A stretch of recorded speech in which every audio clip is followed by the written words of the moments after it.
किसी प्रकार की पीड़ा देते वो कहाँ जाएंगे, नीचे के लोगों को जाएंगे, है ना। तो नीचे के लोगों में जाने वालों की संख्या अधिक है। ये सिग्नल दे रहा है लाइट, ये बता रहा है कि भाई नीचे जाने वाले, यहाँ सब नीचे जाने वाले हैं क्या, ऐसे ही प्रतीत हो रहा है।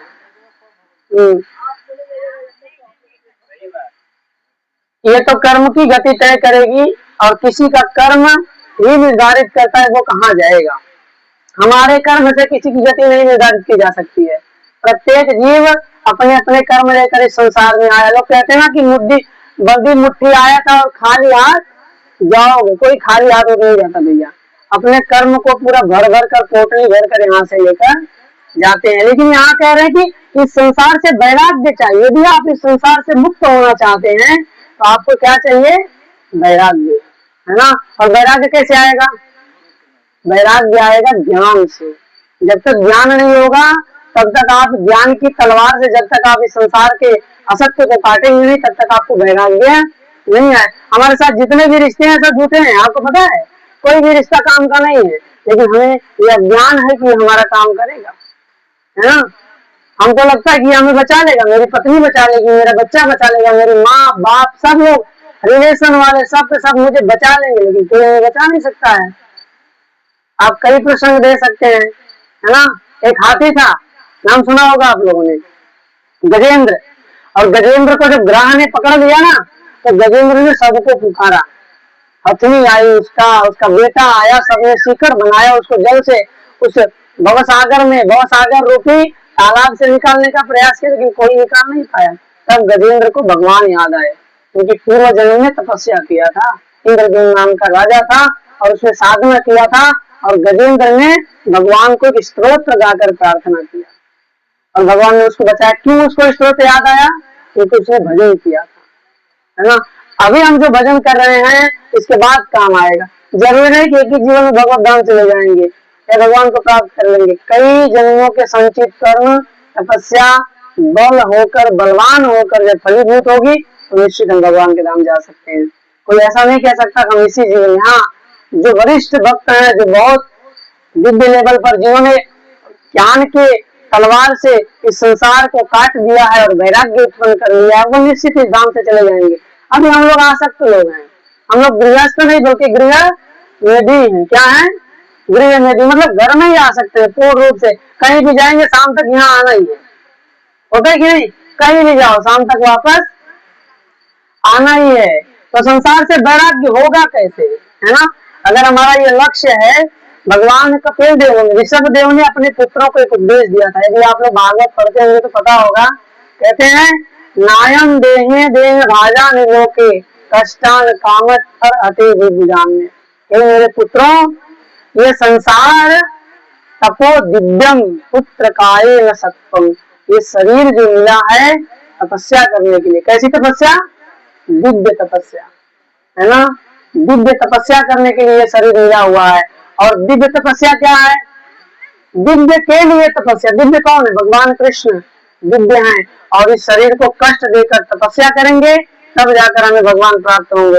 नहीं तो आप सोचिए, जो सुख आपको आपके घर में मिलता होगा उससे करोड़ गुना अधिक सुख आपके बाजार में सुअर को मिलता है। आपको नहीं पता होगा तो जाके देख लीजिएगा। कोई परिश्रम नहीं करता, वो कोई इंतजाम करने की आवश्यकता नहीं है, जमीन नाले में वो डाल लिया, उसको स्वादिष्ट उसके लायक व्यंजन मिल जाता है। और हम उसी व्यंजन के लिए सुबह से शाम तक परिश्रम कर रहे हैं। हम पकाते हैं, खाते हैं, खिलाते हैं, पत्नी और पुत्र परिवार सबकी जिम्मेदारी निभाते हैं, तब जाकर कुछ निवाला मुंह में आता है। और सुअर को कुछ चिंता नहीं है, जहाँ मन कर लिया लोढ़ लिया, खेल लिया, खा लिया, लौट लिया, नहा लिया, धो लिया, और जब मन करे खा लिया, है ना। एकदम जो 5 स्टार होटल में जो भोजन मिलता है ना, वही उसको नाले में मिलता है। तो हमसे अमीर तो सुअर हुआ है कि नहीं, हमसे बुद्धिमान तो सुअर, कुछ परिश्रम नहीं करता, आनंद ले रहा है, भर भर पेट आनंद ले रहा है। तो मनुष्य जीवन क्यों मिला फिर? अगर भगवान ने मनुष्य शरीर क्यों दिया, मानव क्यों बनाया आपको? क्यों न सुअर बना दिया, क्यों न गधा बना दिया, मानव क्यों बनाया, है ना। आहार निद्रा भय मैथुनम से सामान्य पशु भी न, आहार भोजन करना, सोना, डरना, बच्चे पैदा करना, ये 4 कार्य तो पशु भी कर रहा है समाज में। लेकिन हमें भगवान ने मनुष्य शरीर दिया है। धर्मो ही तेषाम अधिको विशेष, धर्म में विहीना पशु भी हराराम। धर्म एक विशेष वस्तु है जो सिर्फ मनुष्य के लिए बनाया गया। कुत्ते का कोई धर्म नहीं होता या किसी अन्य जीवों का कोई धर्म नहीं है, सिर्फ धर्म मनुष्य के लिए है। अब कुत्ते को मैं अगर प्रवचन सुना भी दूं और कुत्ता अगर प्रवचन सुन भी लिया तो क्या करेगा बताइए? मनुष्य कर सकता है। इसलिए जिज्ञासा होनी चाहिए कि हम इस संसार में क्यों हैं, आखिर मनुष्य शरीर क्यों दिया गया, आखिर ये प्रकृति क्यों है, हम इस प्रकृति में क्यों डाल दिए गए, यहाँ से निकल कैसे सकते हैं।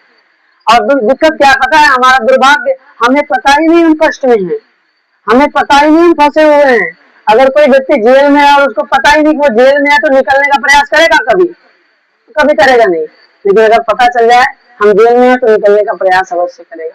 अभी हमें ज्ञान ही नहीं हम जेल में हैं, हम कैदी हैं, हम 84 लाख लोगों में कैद कर लिए गए हैं।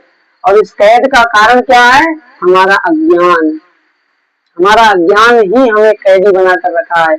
और यहाँ आते हैं, डिग्रियां प्राप्त कर रहे हैं, लॉयर बन रहे हैं, प्रधानमंत्री तक बन जा रहे हैं, लेकिन वो ज्ञान डेवलप नहीं कर पा रहे हैं जिससे हमें भगवान मिल सके। हमें उस ज्ञान को प्राप्त करने का प्रयास करना है भक्तों, जिससे भगवान मिल सके। भगवान ने भगवत गीता में क्लियर शब्दों में कह दिया है ना, कि मनमना भगवत भक्तो मध्याजी नमस्कुरु। मेरे भक्त बनो, मुझे नमस्कार करो, मुझे प्रणाम करो, मेरी पूजा करो, मेरी उपासना करो, तुम निश्चित अर्जुन याद रखना तुम मेरे पास आओगे, इसमें कोई संशय नहीं है। तो भगवान को प्रसन्न करना ये उद्देश्य है हमारा, ये लक्ष्य है हमारा। लेकिन उस लक्ष्य से भटक करके हम अलग अलग लोगों के चक्कर में, कभी बापू बाबा के चक्कर में फंस गए, कभी किसी के चक्कर में फंस गए। हमारा तो एक प्रकार का कहते हैं ना वेश्यावृत्ति हो गया है। कभी यहाँ मत्था टेक लिया, यहाँ से पेट नहीं भरा, तो वहां टेक लिया, वहां से पेट नहीं भरा, तो वहां टेक लिया, ऐसे टेक रहे हैं हर जगह। लेकिन आप मुझे बताओ कि हर जगह मत्था टेकने से आपको संतुष्टि मिल सकती है? आज तक मिली नहीं। मिलने का कारण है कि हमने गलत जगह आज तक मत्था टेका है। आपको सब कुछ चाहिए या कुछ भी नहीं चाहिए, तब भी भगवान कृष्ण की भक्ति करनी चाहिए, है ना। सुखदेव गोस्वामी महाराज परीक्षित को कथा सुनाते हुए दूसरे स्कंद में वर्णन करते हैं कि हे परीक्षित, अलग अलग वस्तुओं को प्राप्त करने के लिए अलग अलग देवता बनाए गए हैं। आपको जो चाहिए उस देवता की उपासना करो, आपको मिल जाएंगे। क्या चाहते हैं आप लोग? कितने लोग धन चाहते हैं? धन प्राप्त करना कितने लोग चाहते हैं? हाथ उठाइए। धन कोई नहीं चाहता, सब चाहते थे, हाथ उठाइए। कितने लोग धन चाहते हैं? उपाय बता दूंगा आपको, उपाय दूंगा आपको धन प्राप्त करने का। सब चाहते हैं ना धन? हाँ, मैं भी चाहता हूँ, इसलिए मैं हाथ पहले उठाया हूँ, इसलिए तो मेरा हाथ पहले उठा हुआ है। धन चाहते हैं, सुंदर शरीर चाहते हैं, है कि नहीं? अच्छी पत्नी चाहते हैं, अच्छा पति चाहते हैं, सब लोगों की कामना है। परीक्षित महाराज को कथा सुनाते हुए सुखदेव गोस्वामी कहते हैं ये सब कुछ अलग अलग देवी देवताओं का भजन करने से मिल जाएगा। परीक्षित महाराज ने सर खुजाया, तो महाराज इतना ज्यादा हमें तपस्या करेंगे और कहीं कुछ गड़बड़ी हो गई और सब विफल हो जाएगा, कोई ऐसा होलसेल वाला मैटर है कि आपके पास? बोले हाँ है, होलसेल वाला की व्यवस्था हमारे पास है। बोले क्या है? तो सुखदेव गोस्वामी ने उनको सिद्धांत दिया। क्या दिया? कि आपको सब कुछ चाहिए या कुछ भी नहीं चाहिए। अकामो सर्व कामो मोक्ष कामोदार दे भक्ति योगे यजेत पुरुषं परं। क्या चाहिए? अगर आपकी कोई कामना है तो भी ठीक, नहीं है तो भी ठीक, और सब कुछ प्राप्त करने की कामना है तो भी ठीक, मोक्ष चाहिए तो भी सब कुछ मिल जाएगा। क्या करना पड़ेगा? कि ब्रेण भक्ति योगेन यजेत पुरुषं परम। परम पुरुष भगवान कृष्ण की भक्ति करनी पड़ेगी। कैसे करनी पड़ेगी? तीव्रता से, तीव्रता से भक्ति करनी पड़ेगी। हमारी भक्ति कैसी है? शिथिल।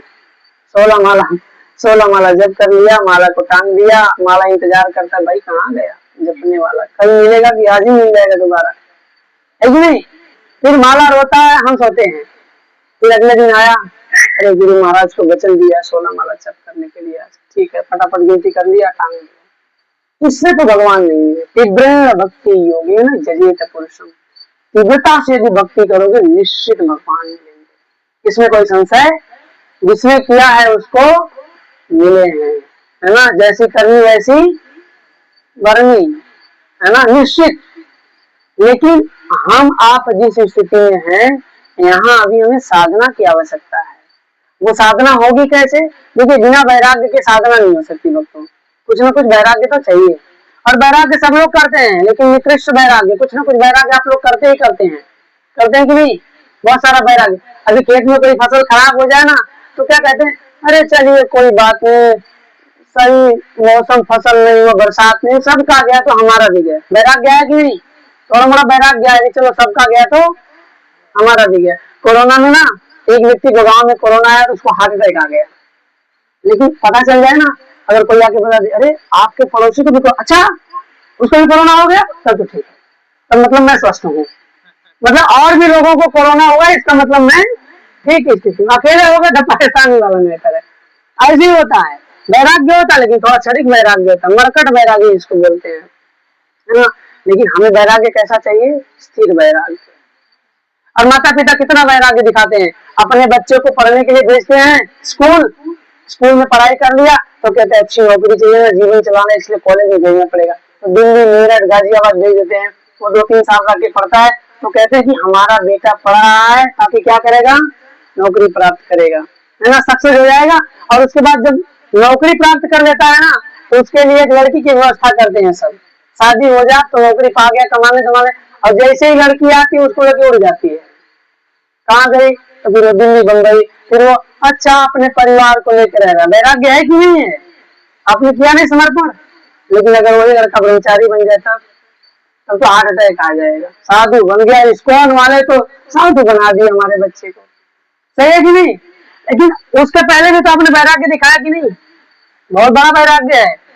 वो लात मार के चला गया, वृद्धाश्रम में डाल के चला गया, कुछ भी चला गया, लेकिन साधु बन गया तो दिक्कत हो गई। लेकिन जिसके बच्चे भक्त बनते हैं, साधु बनते हैं, उनको कहीं भेजते नहीं है, उनको पालते हैं, पोसते हैं और जीवन मरण से, चक्र से मुक्ति करा देते हैं। इसलिए हम जब भक्त नहीं होंगे तो हमारे बच्चों को भक्त कहाँ से बनाएंगे? तो पहले हमें भक्ति करनी है, उसके लिए चाहिए वैराग्य। यहाँ पर बता रहे हैं कि संसार में एक बहुत बड़ी समस्या है, पता है क्या? आसक्ति। हम इस संसार में दूसरा कारण फंसने का क्या है? आसक्ति है। आसक्ति है कि नहीं? आप में से कोई कितने हैं जो वैरागी हो गए हैं, जिनको कोई आसक्ति नहीं संसार से है कोई? वो बाबा देखिए भाग गए छोड़ के। आपको पता है सत्संग में बैठने के लिए आज तक वो सही सत्संग में नहीं बैठे होंगे, क्योंकि यहाँ चिकनी चुपड़ी बातें नहीं होती हैं, है ना। लीपा पोती फर्स्ट क्लास वाला मैटर यहाँ नहीं है ना। हमारे संस्कृत के टीचर हुआ करते थे, वो बोलते अरे गधा तुमको पढ़ने लिखना नहीं है तो एक काम करना, हिंदी लिख के और वो आती है ना इंक वाली, छिड़क देना ऐसे, जहां जहां बीबी चली जाएगी, बूंदी बूंदी हो जाएगा ना, तो संस्कृत हो जाएगा। हाँ, ऐसा बोलते थे, हमको सिखाते थे कि ऐसा कर देना। लेकिन वो यहाँ ऐसा नहीं होता। इस्कॉन में भक्तों, इस्कॉन एक ऐसी संस्था है जहाँ आपको धर्म को बिल्कुल कैसे पालन करना वो सिखाया जाता है। यहाँ चिकनी चुपड़ी बातें नहीं होती है, यहाँ आपको वो सिखाया जाएगा जो कहीं नहीं मिला होगा। और यहाँ ऐसा नहीं कि दान दक्षिणा वाला मैटर है, 10 रुपया यहाँ चढ़ाओ, 5 रुपया वहां चढ़ाओ, ये ऐसा करो, नहीं। आप सुनो, प्रसाद पाओ, फिर अपने घर जाओ। आपको कुछ पालन करना है, कर पाओगे तो आपका जीवन मंगल में हो जाएगा। हमारा कुछ उससे बनने वाला नहीं है, फायदा आपका ही है, नुकसान आपका ही है। नहीं करोगे तो नुकसान, और करोगे तो फायदा है। और भगवान श्री चैतन्य महाप्रभु इस धरती पर प्रकट हुए आज से 540 वर्ष पूर्व। उन्होंने एक ही शब्द कहा है ना, भज हरे कृष्णा, जप हरे कृष्णा, हरे कृष्णा, उसके अलावा कुछ नहीं, है ना। कृष्ण नाम जप करेंगे तो भगवान कृष्ण आपको प्राणों से अधिक प्रेम करेंगे। लेकिन अगर कृष्ण का नाम छोड़ दिया ना, इस संसार में दुर्गति हो जाएगी, कोई प्रेम ना करेगा आपको। तो कृष्ण ही हमारे हैं और कोई संसार में हमारा नहीं। आसक्ति कहाँ से आती है? हम क्या करते हैं, ये पत्नी मेरी है, मेरे अधिकार से चलनी चाहिए, घर मेरा है कि नहीं। एक ही माँ के गर्भ से पैदा हुए 4 संतान एक कोठरी में 4 भाग लगा देते हैं, फिर माता और पिता को ही बांट देते हैं। 6 महीना माता जी तुम्हारे में रहेंगे, 6 महीना हमारे में रहेंगे, पिता जी तुम्हारे में रहेंगे, हमारे में रहेंगे, बांट रहे हैं। ये क्या हो रहा है? आसक्ति। आसक्ति से मुक्त होना है भक्तों, और आसक्ति से मुक्त होने के लिए क्या करना पड़ेगा? एकमात्र उपाय, वो भगवत भक्ति, बस। भगवान की भक्ति के बिना आसक्ति से मुक्त नहीं हो सकते हो।